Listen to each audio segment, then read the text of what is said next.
It was late, a deep, heavy kind of late that settles over the city like a blanket. I was catching the very last subway home, bone-tired and ready for my bed.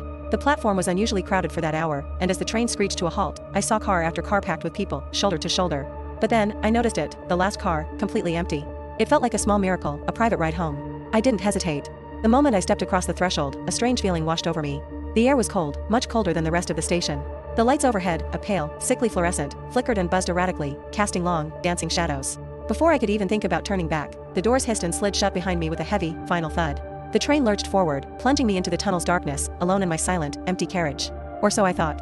A faint, almost inaudible whispering seemed to slither from the corners of the car, like the rustling of dry leaves. It was impossible to make out any words, just a constant, unsettling murmur.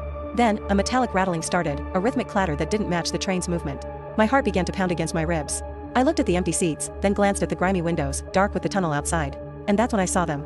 Reflected in the glass were figures, dozens of them, sitting in the very seats I knew were empty. Pale faces, dark eyes, all staring straight ahead. My breath caught in my throat. I squeezed my eyes shut and opened them again, praying it was just a trick of the light, a symptom of my exhaustion.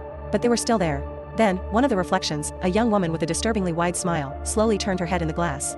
Her reflection met my gaze. And she waved. A slow, deliberate wave. My blood ran cold. I stood frozen, unable to move, unable to look away, my own reflection a statue of terror. The train finally slowed, the familiar lights of my station bleeding through the windows. The door slid open with a cheerful ding, offering an escape. I stumbled out onto the platform, gasping for air, not daring to look back. But as the train pulled away, I caught one last glimpse of the window. My own reflection was still inside, sitting in my place. And it was smiling.